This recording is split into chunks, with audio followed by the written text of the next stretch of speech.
को है, अगर इन्हीं धर्मगुरु को बोला जाए शिव महापुराण का पाठ पढ़ दीजिए तो ये शिव महापुराण नहीं पढ़ पाएंगे।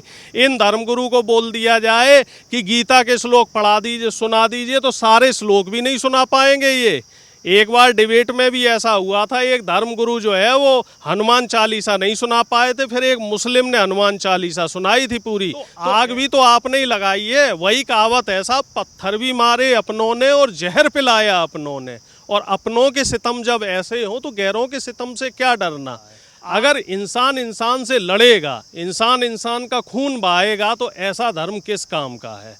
और मैं तो इस तरह के धर्म गुरुओं को अधर्मी मानता हूँ, चाहे वो धर्मगुरु हमारे हिंदू धर्म के हो, चाहे वो धर्मगुरु मुस्लिम धर्म के हो, काम कर रहे हैं। इसी वजह से मुझ जैसे साधारण शिक्षक को आना पड़ा, लोगों को समझाने के लिए आना पड़ रहा है कि साहब इन धर्मगुरुओं के चक्कर में मत पड़िए। कुछ समय बाद और देख लेना, अब 24 का चुनाव आने वाला है, माहौल तैयार किया जा रहा है। ज्ञानवापी आ गया, फिर तजो माले पे लगेंगे, ये फिर कुतुब। धर्मगुरु का काम समाज को जोड़ना होता है, समाज को तोड़ना किसी भी धर्मगुरु का काम नहीं है। धर्मगुरु को तो कायदे में ये कहना चाहिए कि मंदिर और मस्जिद का, ज्ञानवापी मंदिर का जो मस्जिद का जो विवाद है, इस विवाद से दूर रहें। समाज में एक आपसी भाईचारे का संदेश देना चाहिए। भाई एक बात बताइए, इंसानियत ज़्यादा बड़ी है या धर्म ज़्यादा बड़ा है। अगर इंसान इंसान से लड़ेगा, इंसान इंसान का खून बहाएगा, तो ऐसा धर्म किस काम का है। और मैं तो इस तरह के धर्म गुरुओं को अधर्मी मानता हूँ, चाहे वो धर्मगुरु हमारे हिंदू धर्म के हो, चाहे वो धर्मगुरु मुस्लिम धर्म के हो। कोई भी धर्म हमें ये नहीं सिखाता कि आप धर्म के नाम पर, ईश्वर के नाम पर, अल्लाह के नाम पर आपस में नफरत फैलाएं और एक दूसरे को नीचा दिखाने का काम करें, एक दूसरे को मारने का काम करें। ये कोई धर्म ना तो किसी धर्म में लिखा है, ना किसी धर्म की किताब में लिखा है।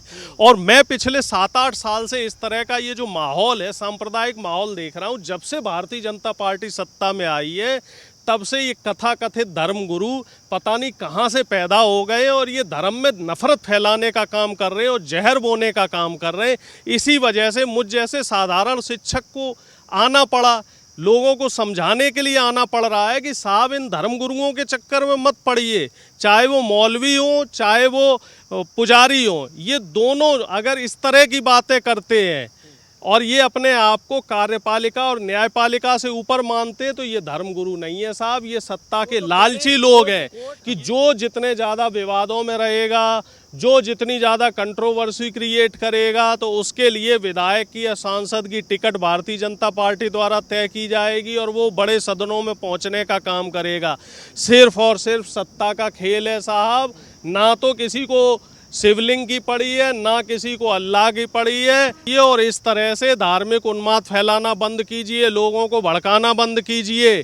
नहीं तो अगर आप जब जेल जाएंगे तो आपको जमानत कराने वाला कोई नहीं मिलेगा। इसी तरह से एक आगरा में कोई शंकराचार्य गुरु थे, वो कह रहे थे कि साहब ताजमहल में तजो महल है, तजो महल है। उनको पुलिस लेके गई है, 1 महीने से वो रिमांड पे हैं। वो अपने आप को खुद भगवान विष्णु का अवतार बताते थे। जेल की चक्की पीस रहे हैं, जेल की रोटी खा रहे हैं। इसी तरीके से इनका भी हाल होने वाला है। कानून को हाथ में मत लीजिए साहब। आपका जो काम है, आपका काम है कि मंदिर में पूजा कीजिए, लोगों को अच्छे अच्छे संदेश दीजिए, लोगों को अच्छे अच्छे उपदेश दीजिए। इस तरह के जो उन्माद हैं, इस तरह के जो विवाद हैं, ये कोर्ट के लिए छोड़ दीजिए। देश को तोड़ने का काम मत कीजिए, देश की जनता की भावनाओं को भड़काने का काम मत कीजिए। सरकार उन समस्याओं में ना गिर जाए, इसलिए धर्म की आड़ ली जा रही है, इसलिए भगवान शिव की आड़ ली जा रही है। मसले तो बहुत बड़े हैं साहब। शिक्षा का मसला है, रोजगार का मसला है, बढ़ती हुई महंगाई का मसला है, भ्रष्टाचार का मसला है। इन सभी मसलों में सरकार घिरी हुई है। इसी वजह से जो है सरकार और मेन स्ट्रीम मीडिया धर्म की तरफ लोगों को डाइवर्ट कर रही है, जिससे कि आदमी अपनी तकलीफ भूल जाए और धर्म की में इसमें मदहोश हो जाए। ये शिव को जानने का ठेका क्या इन्हीं धर्मगुरुओं ने ले रखा है? क्या शिव इतने छोटे हैं कि जब ये कथाकथित धर्मगुरु बताएंगे तभी हम जानेंगे कि भगवान शिव कौन है? उनसे पहले जो धर्मगुरु हैं उनको इतना ज्ञान नहीं होगा जितना ज्ञान एक आम नागरिक को है। अगर इन्हीं धर्मगुरु को बोला जाए शिव महापुराण का पाठ पढ़ दीजिए तो ये शिव महापुराण नहीं पढ़ पाएंगे। इन धर्मगुरु को बोल दिया जाए कि गीता के श्लोक पढ़ा दीजिए सुना दीजिए तो सारे श्लोक भी नहीं सुना पाएंगे। ये एक बार डिबेट में भी ऐसा हुआ था, एक धर्मगुरु जो है वो हनुमान चालीसा नहीं सुना पाए थे, फिर एक मुस्लिम ने हनुमान चालीसा सुनाई थी पूरी।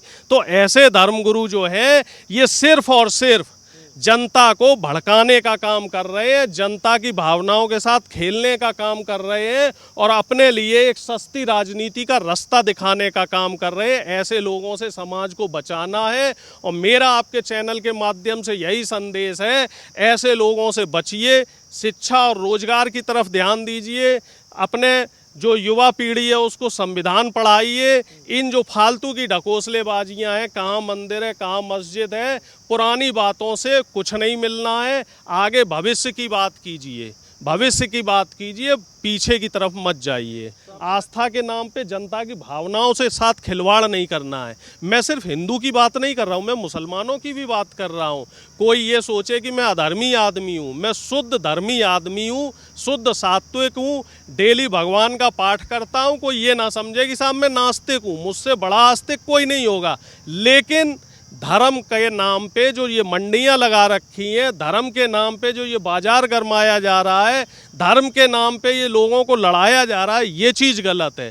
किसी भी धर्म में नहीं लिखा है, ना मेरी गीता में लिखा है, ना उनके कुरान में लिखा है कि आदमी आदमी में भेद करो, किसी भी मजहब में भेद करो। ईश्वर हो या अल्लाह हो, सब एक हैं और सबका एक ही मकसद है, आपसी भाईचारा, अमन और प्रेम। शासन प्रशासन की मिली भगत है, इसी वजह से इस तरह की कंट्रोवर्सी क्रिएट की जा रही है।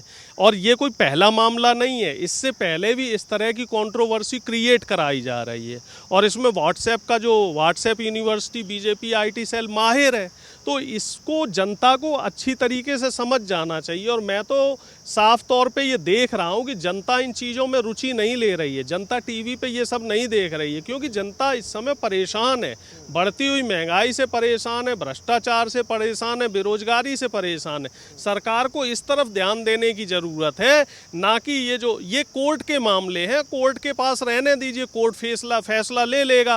राम मंदिर में भी कितनी हिंसा हुई थी, राम मंदिर बाबरी मस्जिद मामले में फाइनली कोर्ट का डिसीजन आया, कोर्ट ने निर्णय लिया, अब मंदिर बन रहा है।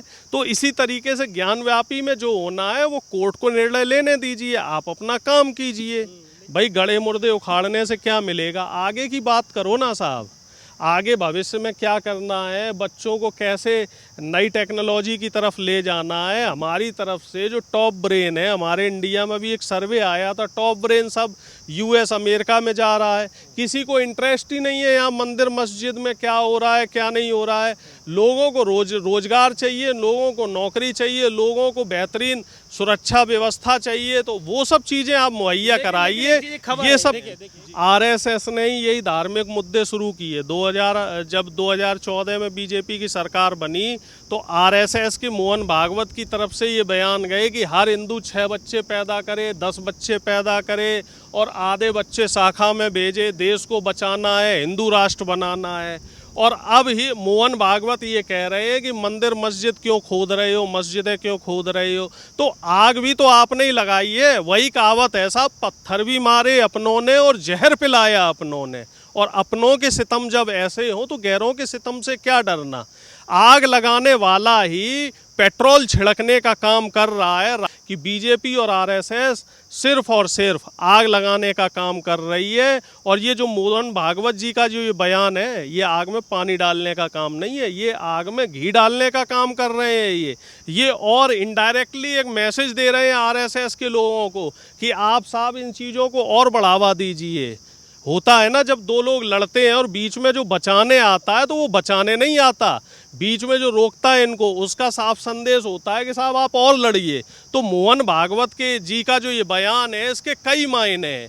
साफ तौर पे ये कह रहे हैं कि साहब अभी और दुगनी ताकत से जुट जाइए और जहाँ जहाँ पे मस्जिदें बची हैं ना, उन जैसे कहा जाता है ना कि साहब नहीं मुझे तो मार दिया उसे मत मारना, इसका मतलब ही है साफ कि मुझे तो मार दिया अब उसे भी मारना। कोई रोजगार की बात ना, कोई शिक्षा की इंडिकेशन है साहब, समझदार को इशारा काफ़ी होता है। और आप देख लीजिएगा, एक और कहावत है, सुन लो साहब, हाथ कंगन को आरसी क्या, पढ़े लिखे को फारसी क्या।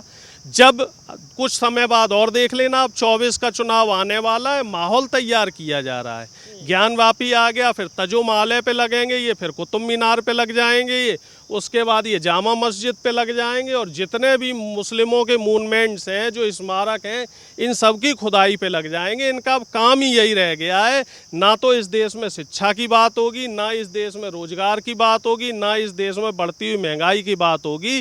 बीजेपी एक एजेंडा चला रही है, एक प्रोपेगेंडा चला रही है, और उसी के तहत काम कर रही है, और इस देश को आप देखना गरीबी और भुखमरी की कगार पे ला के छोड़ेगी।